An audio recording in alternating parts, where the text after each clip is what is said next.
Hello and welcome to Alverno's Alum Volunteerism Spotlight. Today I'm joined by Bridget Hirthe and Becca Surges, both members of Maida House Board. Becca, do you want to take a moment and share a bit about yourself and what your 9 to 5 role might look like? Yeah, absolutely. Well, I'm happy to be here and to share a little bit more about my Alverno experience and my work in fundraising and volunteering throughout the Milwaukee community. I am a proud double alumna of Alverno College. I graduated with a degree in professional communication in 2009 and a master's degree in organizational development in 2012. Um, and I actually made a career switch. I ended up working in higher education enrollment management for like over a decade, I would say. And about 2 years ago, I decided, you know what? I've always wanted to work in philanthropy. I've always wanted to work in a nonprofit setting and to do fundraising and to give back to the Milwaukee community and Milwaukee's neighbors in need. And through networking and various connections, I landed my first fundraising job just about 2 years ago. It's been a whirlwind of learning and growing and stretching myself ever since, but I'm really grateful to now be working in the fundraising realm. So I'm glad to be here, and certainly a little bit later on, we'll talk more about our volunteer work and our various commitments throughout the Milwaukee community. So Bridget, I'll turn it to you. Thanks, Becca. My name is Bridget Hirthe. I graduated Alverno in 2012 with a bachelor's degree in philosophy and then minors in women and gender studies along with elective studies. I work currently at La Causa Incorporated. It's a local nonprofit located in Walker's Point. We really try to serve bilingual families as well as English-speaking families. So any family that is in need, but we just try to offer crisis care. We have a crisis nursery and respite center that's open 24/7. It helps families that just need a moment to kind of, or more, I should say parents that need a moment for themselves or need to take care of some things on their own without the trouble of caring for children, or families that find themselves in emergency situations. It can run the whole gamut of unknowns, but it's just a really relied upon resource in the community. And then La Causa also offers a childcare center, and we have a charter school, grades 1 through 8, and also an early education and care center. So we run the gamut as far as the care of families and children goes. But I've really found my position working in awareness and engagement department to be very rewarding. I love connecting with community members and donors, especially people that want to just give money, but give it in a way that's meaningful. So I really try to make the connection with them between what their dollars are doing and where the money's going. And we always try to follow up and make sure that they're aware of how we're really working in that community. So that's sort of my role. And my hands are always in lots of different projects. I just finished huge things for HR. I'm working on other things for the CEO and CFO. So it's kind of a cool position. It just sort of touches on different aspects of Alverno and how I got a lot of value out of that education. That's great. And in addition to both being on the Maida House Board, you two overlapped at Alverno as well. So you have sort of a long standing history with one another, and it sounds like you had some volunteer opportunities while at Alverno that you overlapped with, in addition to now reconnecting at Maida House. Is that correct? Yeah, it's kind of come full circle for us, Bridget. We had to laugh. When I had learned about the Maida House board, the Young Leaders Board, I had reached out and expressed interest. And all of a sudden, I get this phone call from Bridget Hirthe. And I said, hey, I know this person. This is my Alverno sister, right? We went to school together. We took classes together. We were also very involved with Circle K, which is the college chapter of Kiwanis International, and very much a focus on philanthropy and volunteerism in the city of Milwaukee. And we actually ended up on a Habitat for Humanity trip in 2008. I think we might show some photos of that experience in this They're video. really great. Please don't judge us for these photos. Bridget had to look long and hard for some photos of the two of us together on that trip, but she found them on her Facebook. I personally think the ones of you holding the hammer are the best. Hey, I said, oh my gosh, I need to stay on Bridget. I need to stay on her good side. These are going to be blackmail photos. Right? But for me, that trip, I actually did several Habitat for Humanity alternative spring break trips during my time at Alverno, Kentucky and Tennessee. And it was something that was totally out of my comfort zone, right? I'd never built a house. I barely could hold a hammer as shown in that photo, right? But here we were up on ladders and installing hurricane hooks in the roofs and putting up drywall. And I'm really glad that I took that chance and stepped out of that comfort zone to do something like that. That's great. Yeah. Do you want to add to that, Bridget? Anything about the? Sure. It was an awesome experience. Becca and I really experienced Alverno and the service we were providing the community through Circle K, and got a chance to see how the community understands what Alverno really, how it's involved in just finding community support for the education process. And there's so many community members that are willing and able to provide that experience to students through volunteering. I've been a huge advocate for just getting out there and donating your time. I think it's so easy to do, and it can teach you so many really worthwhile lessons. And that's what I really found impactful about Alverno and Circle K, and finding camaraderie with everyone in that group. And the Habitat trips were just a great way for us to all sort of bond and be together, but also feel like we're making a huge, huge difference. I mean, building a house for someone is a colossal task. Right. That's no small undertaking. Along the way. Yeah. That's great. So obviously you both have remained involved with lots of nonprofits and volunteer organizations, both professionally and in your personal time. Why was it important for both of you to pursue that work? For me, it's really a critical part of my being. I guess since I've been a kid, volunteering has just been a really easy way to learn about different groups in the community and what's happening in the Milwaukee area.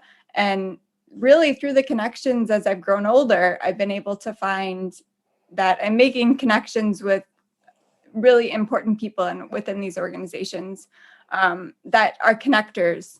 So at Alverno, they talk about networking and working your connections and making opportunities happen through those connections. And I really, really got a chance to see how that all kind of came full circle once I got out into the work world and started working with all these different nonprofits that I had been volunteering with in the past, but I didn't really know what went into forming the organization and keeping it going. So I give a lot of credit to the people in my field of nonprofits and just really sustaining the momentum when it comes to getting a mission across and a vision to the community. That's great. And you were able to reconnect with an Alverno classmate as well in the process, which Becca, it's a win-win. Over to you as well. Yeah, I had mentioned this to Bridget when we were kind of prepping for this interview, and I think back on my Alverno experience, and I never felt as empowered as I did leaving the Alverno classroom every day, having these really thoughtful discussions with my peers. I think back to graduating high school, 2005, and I was I don't know if I was shy, but I just wasn't outspoken. I wasn't student council president. I wasn't involved that way. I did forensics, right? And I came to Alverno and just really blossomed. I don't like that term necessarily, but I just really developed in my sense of self and my self-confidence and my ability to do something like this today, pop on and share my experience. And I think I always, in everything I'm doing in the Milwaukee community and with my professional roles, I always compare it back to my Alverno experience. And I kind of seek out that sisterhood and that empowerment and that engagement throughout the community in every opportunity that I pursue. So I think I'm always trying to find that feeling I had in the Alverno classroom. A couple of examples, I'm involved with Temple Milwaukee, their emerging women's leaders group. I would recommend that to anyone that is kind of mid-career and is looking to network and grow and engage and challenge yourself with similar and not similar women, women of diverse backgrounds throughout the community. I think it's a really powerful group. And then I'm actively involved with AAUW, the American Association of University Women, the West Suburban Milwaukee chapter. I'm actually trying to recruit Bridget to join me in AAUW. The focus is very much advocating for women and girls through education, philanthropy, research. And I love that type of environment. So those are the types of organizations that I enjoy giving of my time and talents to. That's wonderful. And speaking of advocating for women, as board members of Maida House, you are able to really move that mission forward, which is kind of at the core of Maida House's function. And it's focusing a lot on women who are working hard to rebuild their lives after significant life events, trauma, addiction, things along those lines. What specifically drew you both to that organization and those kind of projects or types of work that you're able to give back in that way? I found it really meaningful work that they're doing at the Maida House. I think the population that they're working with, women that are substance abusing and kind of they can be alcoholic sometimes too. The number of problems that community faces just mounts, and things pile on, and families just can't handle the number of responsibilities that are really essential for life and well-being of themselves and their children. So I found the Maida House very moving, and it really took a tour of the facility for me to see face to face with what these women are facing every day.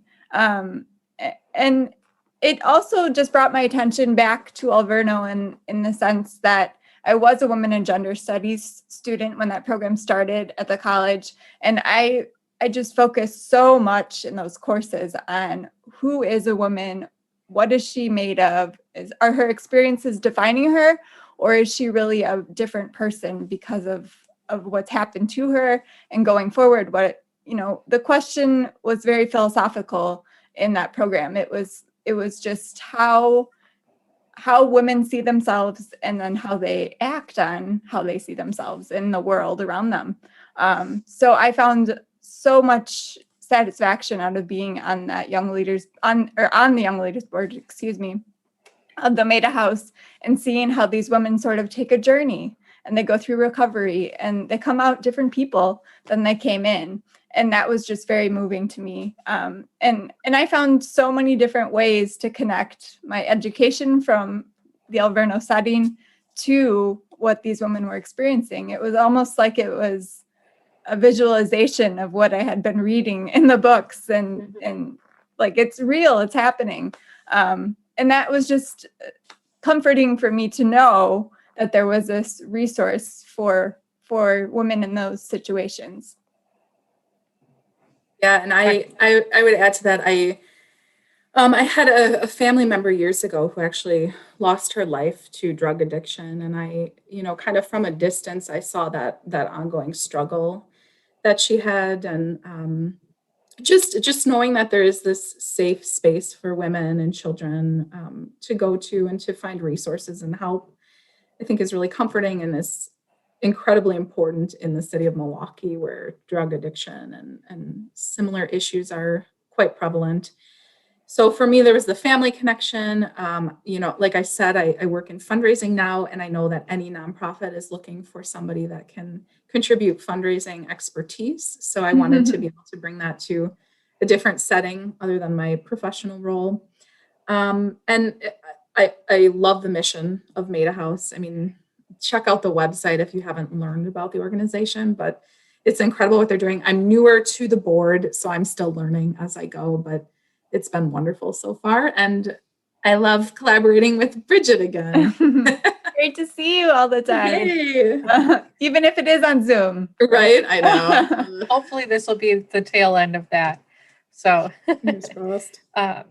and I think too, I appreciate, Bridget, that you kind of touched on the women and gender studies and how important it is to kind of look at how women are viewing themselves. And I think both of you are shining examples of, you know, not only a success story, but also that the confidence and the, you know, putting time and effort into your health, your well-being, your success is so important. And I think, you know, especially with women who are overcoming or suffering currently from addiction, sometimes that internal dialogue can get a little bit negative. And so I think having really positive a positive support system in their board members and in their community as well is probably really impactful for those women. So I thank you for doing that work and doing it with such grace and humility as well. So thank you both. When reflecting on your path rather to board membership, what stands out to you as one of the greatest rewards or one of the most significant accomplishments that you've achieved along the way? Becca, do you want to start with that? Yeah, for me, I think one key takeaway from my involvement in the community has been, on a professional side of things, has been expanding my network, but with women and individuals that don't work in the same career field that I work in. So, prior to switching to fundraising, I was working in higher education, and I wouldn't have interacted with women in banking or finance, business. And I just think it's really important to kind of step outside of that bubble, that your small network, and to grow and stretch and be able to interact with individuals of diverse backgrounds, professionally and otherwise. So for me, I think it's been that exposure that's been a huge learning experience for me. What would you say, Bridget? I would second the learning experience. I think it's kind of irreplaceable what you can find in these conversations. And right now we're all virtual, but the conversations still happen, right? It's just sort of a meshing pot of ideas and, oh, did you hear about this? This is new, and this is a new way of doing things. So it's kind of innovation too. It's like, how do we take this organization or this mission, this purpose, and make it go forward and make it grow with the times? There's lots of people that are always saying it's better to do it this old way because we know it works. But then someone says, hey, but we could do this. We could do things all virtually. We could do a virtual gala this year. And that idea was very not accepted at first. That's for sure. Yeah. Yeah. I know at board tables and at my organization, it wasn't taken in very well. Like, the idea was a little hard to make people warm up to. And then as I talked to the organizations like Habitat for Humanity and Planned Parenthood of Wisconsin, along with like Goodwill Industries, I have a friend that works there. She was mentioning to me, like, they had so much resistance against the virtual gala and how it would go and would it be successful. So there's always unknowns and there's always questions. I think we just have to be open and know that going forward, really everyone's in this state of like, I don't know what's going to be, what's going to happen and what's going to come from this. But boards are a good way to get a diverse set of opinions on things and viewpoints. And I think I would add to that. I said I'm involved with AAUW, the American Association of University Women. One thing that we're focused on is providing scholarships for women to attend college, and specifically for women to return to college after they've stopped out for a period of time. And so we're doing fundraising to provide those scholarships each year. We do provide a scholarship on an annual basis to an Alverno student. And that just feeds my soul because we're paying it forward. There's another student that can experience what I did at Alverno because of AAEW. So I love seeing those outcomes through the That's organization. always great. Yeah. And I think too, a point that has kind of come through in a lot of conversations recently, especially is, and Bridget, you sort of touched on it, is seeking advice or seeking feedback from people that aren't necessarily in your field and saying, you've tried this, how did it go? Or what would you say you would do differently? Or what did you think went really well? And it seems like, especially with all of the pivots and all of the quick thinking that we've had to do in the last year and a half now almost, of going virtual and coming up with fresh ideas and ways to continue to engage people, that it seems like a lot more conversations are being had cross departments or across industries even, of, hey, we have this idea, but we're having a hard time executing it. Have you done this in the past, or have you done something similar? And so I think it kind of goes back to that networking piece too that you were talking about, Becca, of having the ability to hear other people's points of view and also learning from their successes and sometimes their hurdles that they've overcome. Kind of in that same vein, has there been any significant challenges or any hurdles that you have overcome as you were kind of going through the pipeline of your board memberships or of your volunteer leadership roles? I don't know if Bridget, you want to start? I think the biggest challenge is to understand all the pieces of what a board is. Mm-hmm. For me, like a huge piece of understanding the Young Leaders Board was I was terrified of finance. I mean, numbers don't scare me, but I'm just not the best with numbers. Like, you don't want to give me your balance sheet, or especially other people's money. I share and I know that about myself. And I'm not scared to, just say it's not my strong point. But I was able to face that challenge when I first joined the Maida House board by an accountant that was also on the board. And he and I started just having a friendly conversation, getting to know each other at a board meeting. This was years ago. And then I kind of came out that, like, I'm not really feeling 100% with all these numbers. Can you help me understand them? And he met me for coffee, and we just talked about what the breakdown of assets and fixtured income, and all the terminology was really confusing. So he was able to just explain to me very simply what that all meant. And that was kind of a cool bridge or connection that I was able to make with someone that, like, in a field that I totally don't associate myself with. But then I was able to walk away from that conversation with some bits and pieces to, like, go and investigate the finance world on my own and learn more just at my leisure. And that was kind of a cool takeaway. That's something I'll never forget about that experience, and learning how to network, but you're networking with people that, like, you're probably never gonna work with. And it's possible at some point we would have worked together, but not for that purpose of understanding all the numbers. So Sure. It's just a way to get good resources. Yeah, and it's that Alverno lifelong learning approach as well. Totally. For sure. Which is great. Becca, did you have anything that you wanted to share on that matter? Or that I apologize. I had to mute myself. Work from home also means you're working with your cat children, and they've decided to fight in my living room. If you hear some howling, just ignore it. You didn't hear it.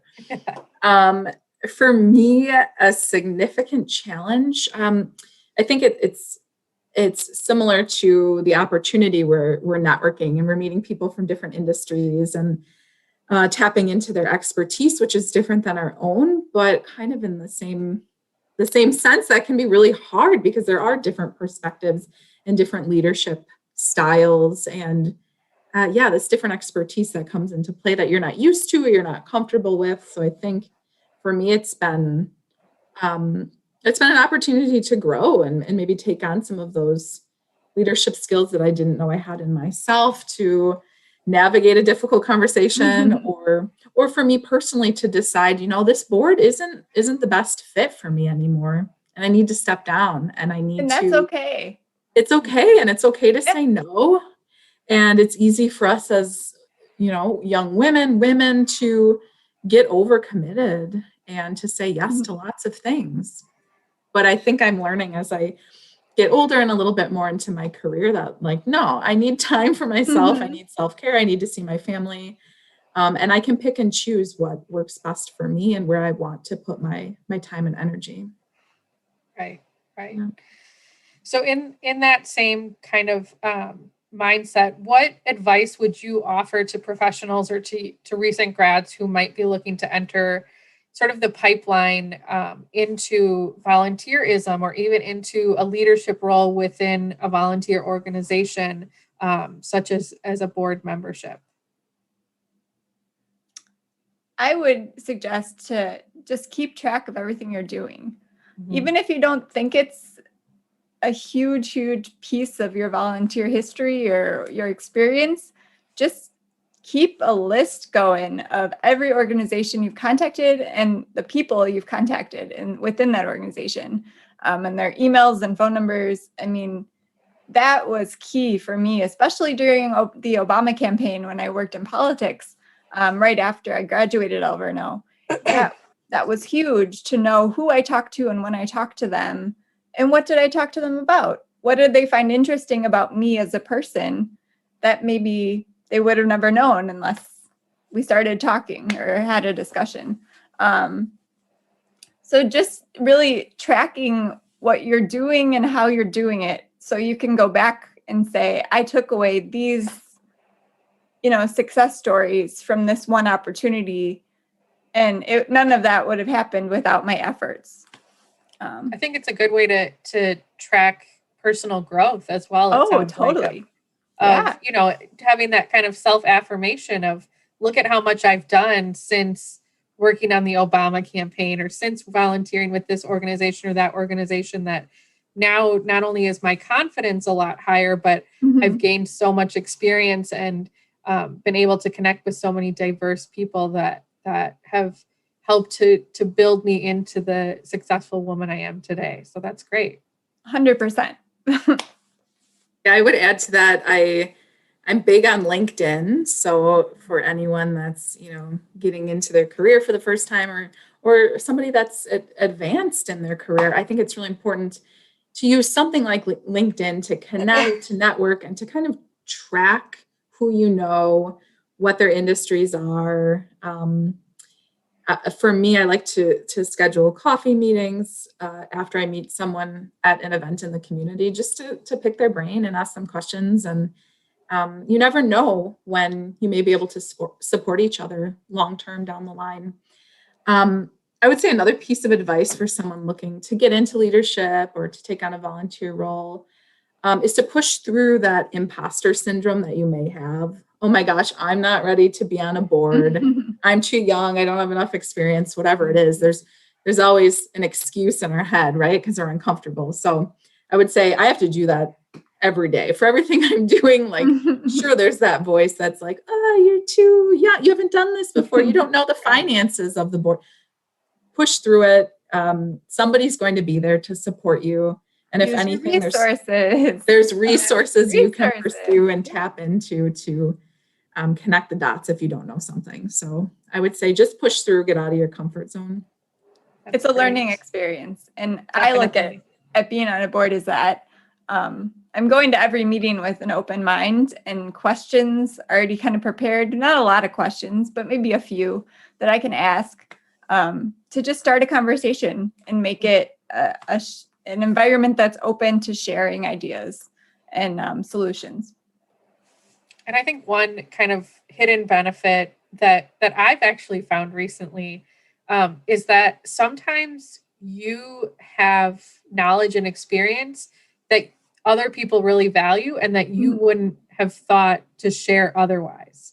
So been so interesting because, Bridget, you mentioned that you had worked in politics, and I was a political fundraiser prior to coming to Alverno. And so it's just funny in that, like, I wonder how many times our paths crossed and things like that, where, it's not necessarily like what you're doing right now, but it is, a common ground that we now have, to share and can talk about. And I think just even having those kind of initial conversations and discovering that you do have a lot to contribute and you do have a lot in common with a lot of people, and that sometimes you're an expert in your own right and you might not even know it. So I think that's important too, of kind of keeping that open mind, as you said, and having questions, and also being prepared to answer some questions that you may not have quickly volunteered because, again, you don't think like I'm old enough to answer this, or I've had enough experience, but it's valuable to someone, and you never know how that might pay off in the future for someone else. So that's wonderful. So in what ways do you feel like you use your Alverno education to really make a difference in your communities? I feel like we've touched on a lot of different points as to how the Alverno education has sort of prepared you, but do you feel like you are tapping into those aide abilities, or doing a lot of self-assessing in terms of what your contributions are and how you can continue to make a difference? Yeah, I would say the self-assessment is really huge for me. When I worked in enrollment management in one of my positions where I was supervising a team, I actually asked for their feedback. I wanted them to assess my work. I was doing an annual review of them every year, obviously, but I wasn't getting that concrete feedback and that constructive criticism to say, okay, Becca, if you do this a little bit better, or if you do this, it's really going to strengthen our team. So I was intimidated to do that because I don't know what people on my team are right. You're opening yourself up to right. You're vulnerable, but the feedback was really helpful for me as a younger leader who was managing a team for the first time. So I would say just that openness to continuously learning and growing and pushing yourself, and to accept feedback. Yeah, it doesn't feel good sometimes, but in the end, that person is caring for you and wanting you to do your best work. So I appreciate that. I think that sense of communication, being a strong communicator, knowing when and how to really tailor your communication to someone from a different life experience. I just think that there's quite an art to effective communication, and I very much appreciate all the experiences I had at Alverno to public speak and to write and create. So those are my takeaways. I think I use the aide abilities almost daily, kind of unintentionally. They're just constant like reminders I got myself thinking about all the time as a student. And they've continued to carry through to this point in my career. And I make a process for my work. And that's part of the process, is to just do a self-assessment at the end of it. How do I think I did? And what can I say when I take this to my boss or my supervisor and say, this is the best work I could do for you given the criteria that you gave me. And I think looking at things in that way, that Alverno sort of sets up for you what your criteria is and what your self-assessment looks like versus your instructor's assessment or your boss's assessment. Learning how to hear out everyone, but not take it too personally. If there's negative feedback, I want to hear that. That's what I've told my bosses when I've gone in for reviews or, to talk about a project. I say to them, don't be scared to just give me the negative stuff. I can take it. And I think they're always a little surprised by that. Just because I guess it's sort of seen as a female thing, like you'll take it really hard or you'll fight back if people push against you, and just the way you do things or the way that you see things. But I always ask for the negatives and the positives. And I think Alverno kind of made me accept the negatives with the positives and say, okay, now what's the next step? How can we take all this feedback and make something else or bigger out of what you already have? And I talk in a very, I guess, imaginative way, and I'm seeing a project or something grow in my head as I say this. But I just, I think I'm talking more about the concept of growth and seeing yourself in a new light. And that's really a big piece of what I took away from Alverno, is learning how to cheer myself on and say, hey, Bridget, you did a really good job here. Keep going. Like, don't let anyone Absolutely. stop you. You got this. Absolutely. Yeah. Sorry, but I would add to that, I've had supervisors in the past who, it's like, oh, that's great, Becca, this is really good. And I'm kind of like not accepting of that. I'm like, no, but really, like what could I do different or better the next time? Tell me. And I think some, supervisors aren't used to that sometimes. I have to give some feedback to this person. Like it was good. It was good. I'm like, no, that's not good enough for me. I want to How was it good? Tell me how. Specifically, and then tell me next time how to do it even better. That's awesome. And I think too, I mean, one piece that stood out from kind of both of your responses was that there's always this desire to be better or to do better the next time. And I think not only is that kind of a personal goal, but I think for me is for me in certain situations, there's kind of this mentality of well, I want to make it so that everyone can be better. And I think going back to sort of the way that Alverno teaches of giving feedback and telling you, as Bridget said, why was it good?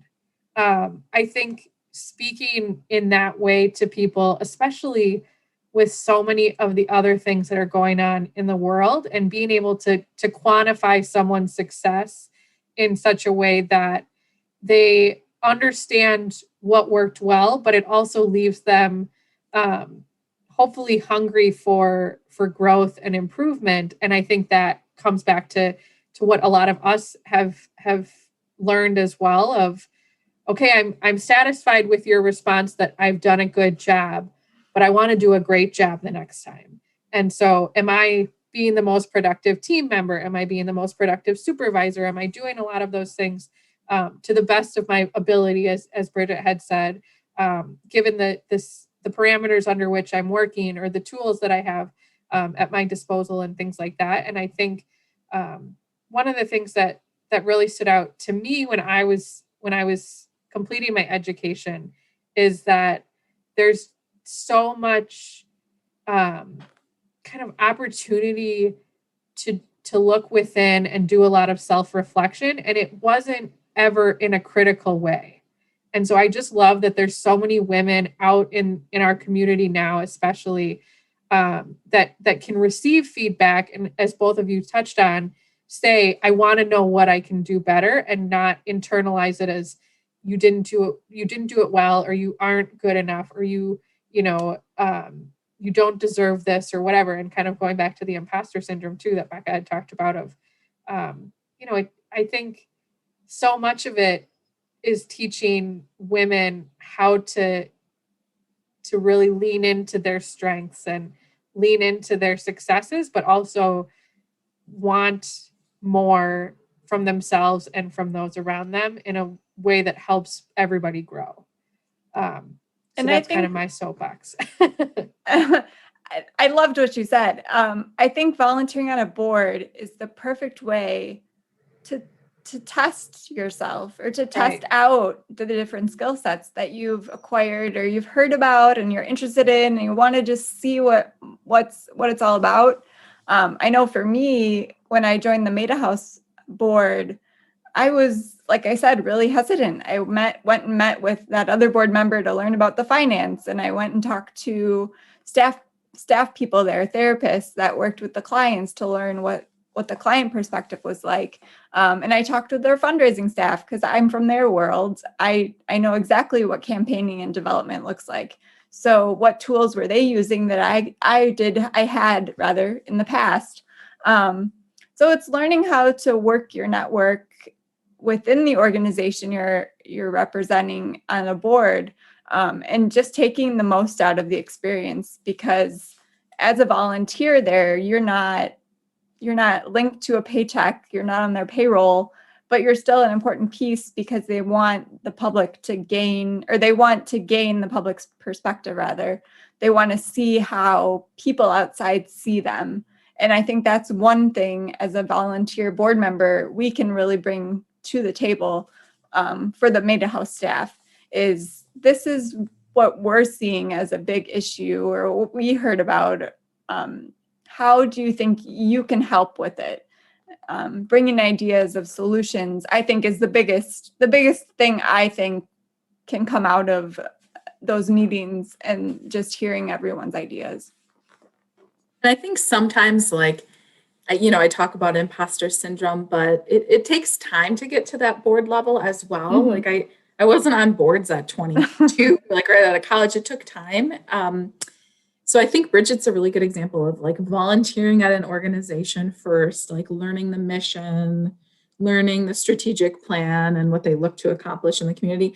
And then slowly you can work your way into different opportunities. Maybe it's a young leaders board or an auxiliary board, or it's the corporate board, whatever it is. I think there's smaller steps that you can take to get there if that is your goal. So I really like what you said, Bridget, just about asking questions, doing the research, meeting with the finance chairperson or whoever it is to fill in those gaps. So scary. I don't know. I'm not in that world. Yeah, it's a good point. And I like that piece of advice too, in that it's similar to when you're going to apply for a job, is that you want to do the research on the company, you want to feel like you are going to fit in well with the culture, and that you believe in the mission and all of that.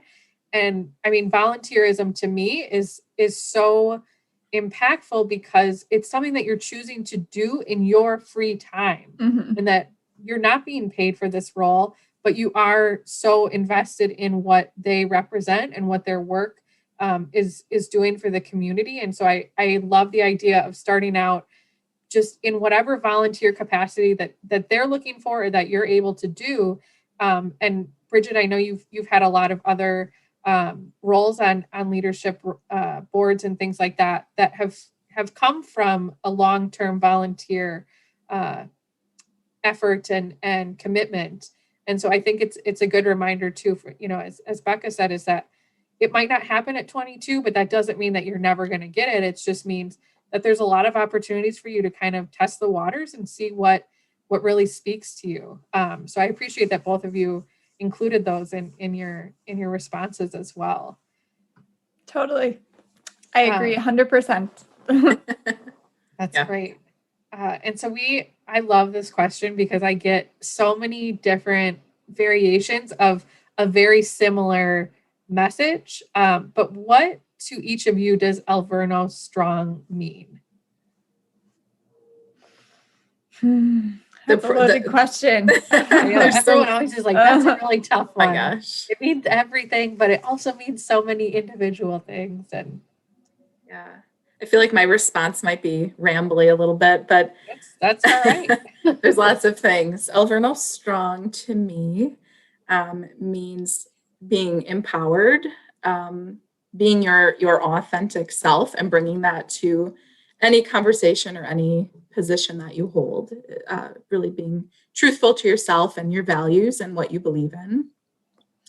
Alverno strong means you're a change agent in the community, right? You're out there and you're making a difference, and you're advocating for those that maybe can't advocate for themselves, which I think really connects to our service work and our board work that we talked about today.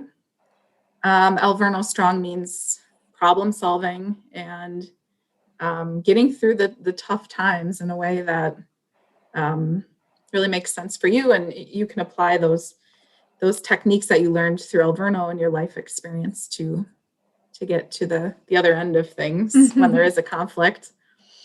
I think as a double alum and someone that worked at Alverno years ago, I'm always I'm always going to be an advocate for women and girls and the community in which I live and serve. So Alverno is it's just a part of who I am, and the 8 abilities, like Bridget said, that's something that I always will hold on to and apply to whatever I'm doing, whether or not I even realize I'm doing it. So these are my We're initial grateful thoughts. to have your support, of course, as well. Alverno Strong to me really embodies confidence. I came to Alverno and I didn't really have much confidence in myself. I didn't know how to look at what I had done volunteering prior to college or within school and say, I did something, and I'm proud of it. So the confidence that Alverno gave me and the way to see myself and the success stories that I have is really meaningful. And it's something that I can still think of, like times when professors and I had like one-on-one sit downs and we went over feedback, but I always walked away with a sense of, I can do this. I can make something better happen than I already had. So it's really a vote of confidence for me to think about the school and the college. And that's what Alverno Strong means to me. It's just believing in yourself and going for it. Believing that you have what it takes in your abilities and in your success stories to make something bigger of what you already are. And I think you're doing a wonderful job of exemplifying that, especially with all that you're involved in and continuing to be so supportive of Alverno, both of you. I mean, I oftentimes think, gosh, I'm really busy, but then I have conversations with people that are on boards, that are volunteering, that have families and have jobs that are much more involved than my day-to-day can be. And I think, wow, I have so much more to work towards. And it's not a feeling of competition, but it does, as Bridget said, it gives me a sense of confidence, and it empowers me to want to aspire to levels like you and Becca. So thank you for offering that to me. And as a recent alum, I just feel, it's always like just a hug when I get to talk to alums and hear the stories and really have that really good reminder of, this is what Alverno has imprinted on all of us. And we're so much more, confident and capable in all of those things because we not only have Alverno, but because we have each other. And so I'm really grateful. And I appreciate you both taking the time, obviously out of your very busy days, to sit down with me and to share your experiences and advice and anecdotes and all of that today. And we're so grateful to have you. And I personally am really grateful to know you both. So thank you very much for taking the time today. And I hope you have a wonderful rest of your day. Thanks. It was fun. The opportunity. I appreciate it. Nice to